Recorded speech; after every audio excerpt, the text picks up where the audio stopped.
गोवर्धन, किसका वर्धन? गाय का। गो मतलब गाय, गाय का वर्धन भगवान करते हैं। आजकल हम लोग गाय की सेवा करना भूल गए, गाय का आदर करना भूल गए, गाय की सेवा शुश्रूषा करना भूल गए। आजकल बदलता हुआ दौर, बदलता हुआ समय, जो पुराना भारत था जिस के लिए भगवान अवतार लेते थे। अच्छा बताओ, भगवान का जब भी अवतार होता था किसके लिए अवतार होता था? विप्र, धेनु, धेनु मतलब गाय, सुर मतलब देवता, संत हित, भक्तों के हित के लिए, गाय के हित के लिए, संतों के हित के लिए, राष्ट्र के हित के लिए भगवान अवतार लेते हैं। जब जब हो यह धर्म की हानि, बाढ़हि असुर अधम अभिमानी, तब तब धरि प्रभु विविध शरीरा, परित्राणाय साधूनां विनाशाय च दुष्कृतां, धर्म संस्थापनार्थाय संभवामि युगे युगे। भगवान का अवतार क्यों होता है? जब गाय पर अत्याचार बढ़ता है। विप्रधेनु, दूसरे नंबर पे गाय, गाय को रखा है। गाय पर जब अत्याचार होता है तब भगवान रोते हैं, कष्ट होता है भगवान को कि मेरी गाय परेशान है। भगवान गैया चराते हैं, नाम पड़ा गोपाल। गोवर्धन क्यों उठाए? किस गोवर्धन की तलहटी पर हमारी गैया घास खाती है। जहां गाय को पेट भर भोजन मिल जाए वो जगह सुरक्षित होनी चाहिए। भगवान ने उस जगह को अपने हाथ में लिया जिस जगह पर गौ माता चरती है, विचरण करती है।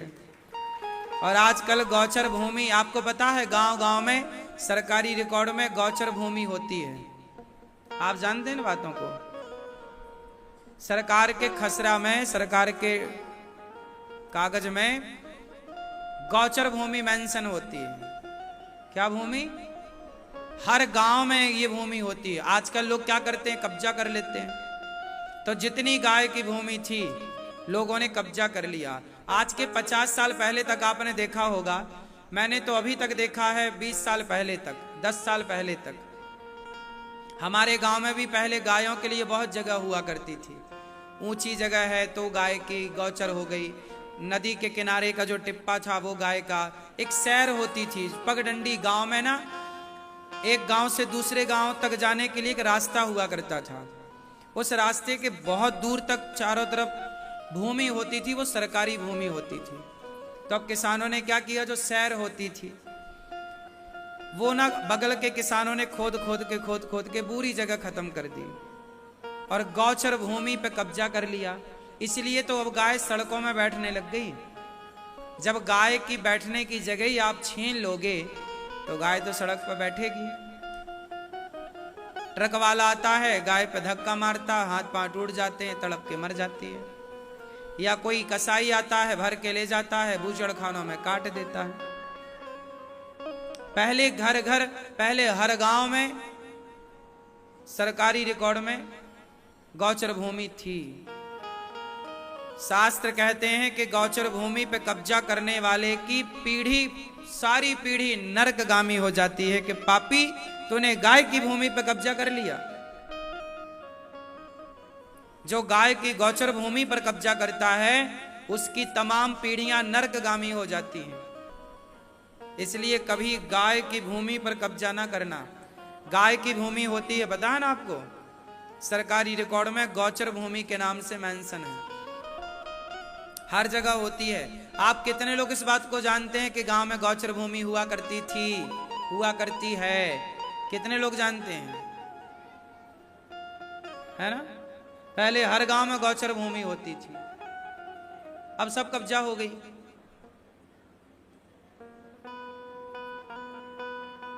सरकार को चाहिए कि उस भूमि को फिर कब्जा मुक्त करा के और वो गाय को दे देना चाहिए। वहां गाय बैठे, वहां गाय खाए, उसी पे गाय रहे। फुटपाथ पे क्यों घूमे? अब गाय को चरने की जगह ही तो नहीं बची, कहां चरे, कहां जाए? इसलिए भगवान गौचर भूमि गोवर्धन पर्वत क्या था, वहां उस पर्वत पे गैया चरती थी। तो भगवान कहते हैं जिस पर गाय चरती उस भूमि को मैं अपने हाथ पर उठा रहा हूं कि देखो आप लोग भी उस भूमि को बचाए रखना। ये बचाने का मैसेज था कि उस भूमि को बचाए रखना। भाई भूमि बचेगी तो गाय बचेगी। भूमि ही नहीं है गाय के लिए तो फिर गाय कौन रखेगा। गाय खरीदने के पहले तो ये व्यवस्था होती है ना कि चारा कहां से आएगा, भूसा कहां से आएगा। इसलिए भगवान तो गाय की सेवा करके नाम पड़ा गोपाल। क्या नाम पड़ा? गोपाल। मैं सबसे प्रार्थना करता हूं कि आप में से कोई यदि मेरी बात सुन रहा है और आपने भी गाय की भूमि पर कब्जा किया है तो गौचर भूमि पर कब्जा ना करिएगा, छोड़ दीजिएगा। क्योंकि उस भूमि पर यदि आपने कब्जा किया तो गौ माता के उस जो गाय मरती है सड़क पे तो उसका श्राप तो निकलता ही होगा ना। बद्दुआएं गाय भी बोलती होगी, बताओ हम बैठे हैं सड़क में, हमारी जगह पहले तो तुमने कब्जा कर ली और गाड़ी और चढ़ा देते हो गाय पे, तो गाय नाराज हो जाएगी, फिर बहुत नुकसान होगा।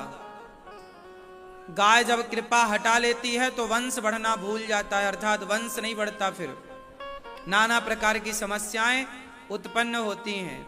इसलिए पहली रोटी गाय को निकालने का विधान है। किसी की कृपा हो ना हो, हम पर गौ माता की कृपा होनी चाहिए। भगवान राम के वंश में एक राजा हुए हैं दिलीप। क्या नाम था? राजा दिलीप के कोई संतान नहीं हो रही थी, बड़े परेशान भये। तब वशिष्ठ जी से कहा कि संतान नहीं हो रही, क्या करें? बोले आप पर गौ माता की कृपा नहीं है, आपने गाय का अपमान किया है, गाय का अनादर किया है दिलीप, इसलिए तुम्हारे वंश नहीं बढ़ रहा है, तुम्हारी संतान नहीं हो रही है। क्या करें महाराज? भगवान गुरुजी ने कहा ये नंदिनी है, नंदिनी नाम की गाय, बोले इसकी सेवा करो। जब नंदिनी नाम की गाय को वो राजा दिलीप, भगवान राम के पूर्वज, जब दिलीप राजा ने सेवा करी और सेवा करके गाय को प्रसन्न किया तो गौ माता ने आशीर्वाद दिया कि राजन अब तुम्हारे संतान होगी। और राजा दिलीप के यहाँ गौ माता की कृपा से राजा रघु नाम के बेटा प्रकट हुए, उनके यहाँ बेटा हुआ रघु, जिनके नाम से रघुवंश पड़ा। राजा दिलीप के बेटा कौन हुए? रघु। रघु के नाम से रघुवंश पड़ा।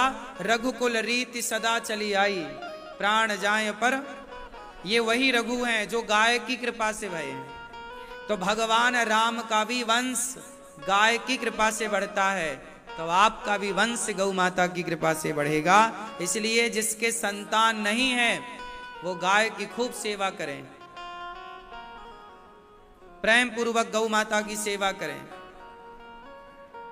भारत देखो, कुछ बातें मैं बताता हूं तो लोग मजाक उड़ाते हैं। भागवत जी में लिखा है कि भरत जी 14 साल तक क्या खाए। अब लोग गाय के बारे में जानते नहीं तो मजाक उड़ाते हैं, गाय की महिमा समझते नहीं तो मजाक उड़ाते हैं। 14 साल तक भरत जी क्या खाए? भागवत जी में लिखा है, नवम स्कंध में भागवत जी में लिखा है कि भरत जी 14 साल तक गौ माता के गौमूत्र में जौ को पकाकर जौ का दलिया खाया। गौमूत्र में पकाते थे दलिया और वो भोग लगा करके खाते थे। भरत जी के बारे में लिखा है ऐसा। अब ये बात हम बोलें तो आज के बुद्धिजीवी जो कुत्ता से मुंह चटवाते हैं वो हमारा मजाक उड़ाने लग जाते हैं।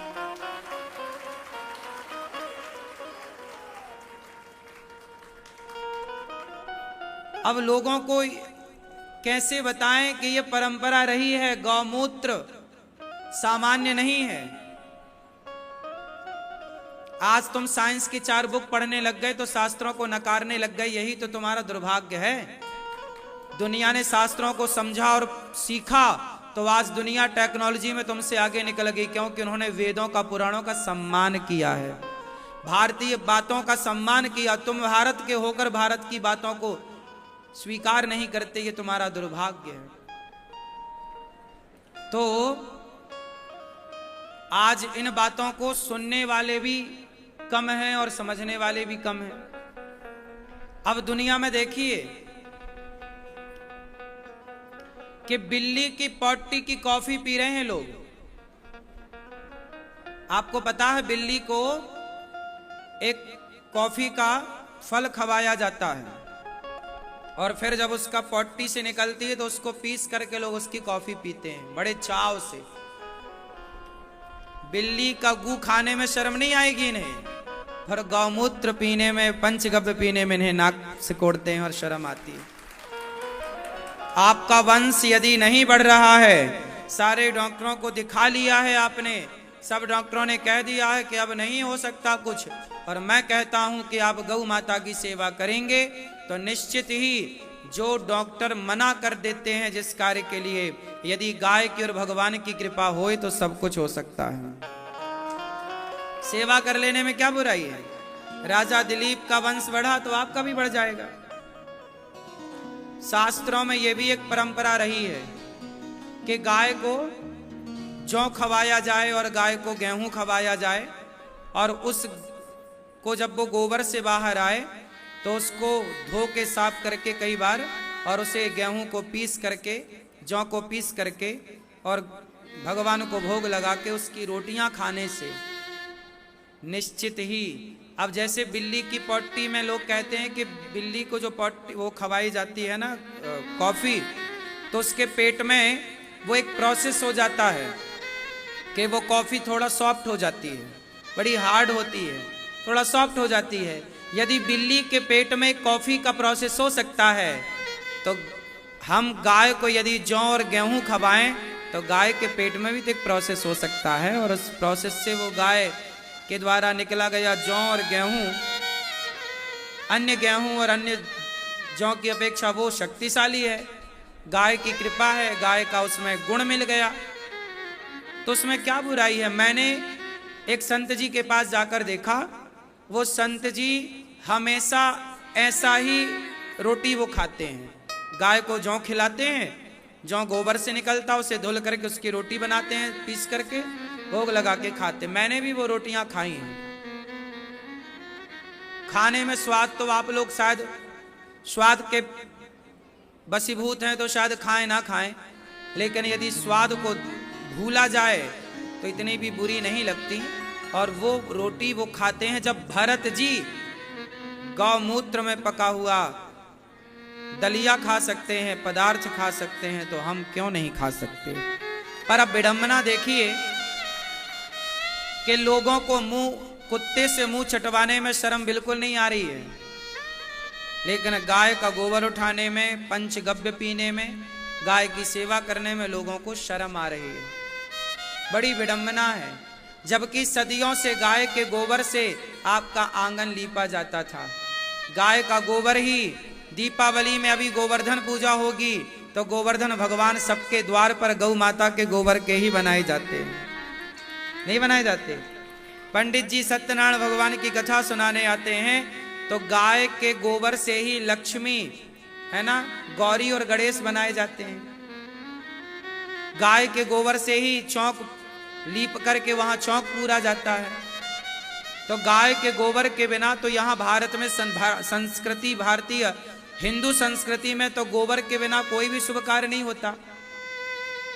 जहां यज्ञशाला बनेगी, जहां यज्ञ विधान होगा, उससे पहले गाय के गोबर से ही यज्ञ कुंड को लीपा जाता है, तब वो यज्ञ होगा वहां पर, हाँ या ना। और गाय के दूध से बनी हुई खीर की ही अंतिम आहुति होती है यज्ञ में। भैंस के दूध और ये बकरी के दूध की खीर से नहीं, गाय, तब जाके वो यज्ञ पूरा होगा। और जो भी आहुतियां डाली जाएंगी यज्ञशाला में, स्वाहा स्वाहा, वो सारी आहुतियां गौ माता के सुंदर देसी गाय के, वेद लक्षणा गाय के घी, शुद्ध देसी घी के द्वारा ही जब आहुतियां डाली जाएंगी तब वो आहुतियां मान्य होंगी। आप बाजार के घी का हवन करते हो, बाजार में घी कहाँ मिल रहा है? सुअर की चर्बी बिक रही है, आजकल जो आप घी प्रयोग करते हैं, आप बाजार में घी कितने रुपए किलो मिलता है? 400 रुपए किलो। पूजा वाला घी तो 300 रुपया किलो मिल जाता है। पूजा वाला घी बाजार में कितने रुपया किलो है? बोलो 300 400। अब बताओ, तुम बताओ कि क्या 400 रुपया किलो आप घी हो सकता है? कितने लीटर दूध में तो जाकर 1 किलो घी बनेगा? पहले तो ये गणित निकालो। और 1 लीटर दूध आज 50 रुपए का है लगभग। क्या रेट है भाई? 1 लीटर दूध क्या भाव चल रहा है? 60 रुपए भी चल रहा है और 50 रुपए भी। मैं तो 50 भी जोड़ूं तो 50 रुपए के हिसाब से कम 15 से 20 लीटर दूध हो तब जाके 1 किलो घी निकलता है। उस हिसाब से देख लो तो भी ओरिजिनल घी 400 रुपए में आ ही नहीं सकता। उसकी कॉस्ट निकलेगी नहीं, उसकी लागत नहीं निकलेगी।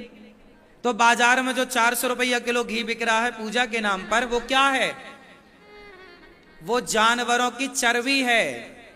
सुअर को उसके टुकड़े करके डाल दिए जाते हैं तो उसका पूरा तेल निकल आता है।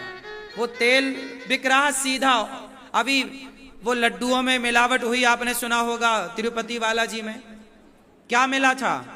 वही नकली घी मिला था। वो नकली घी सुअर से बनता है। नकली घी कहां से बनता है?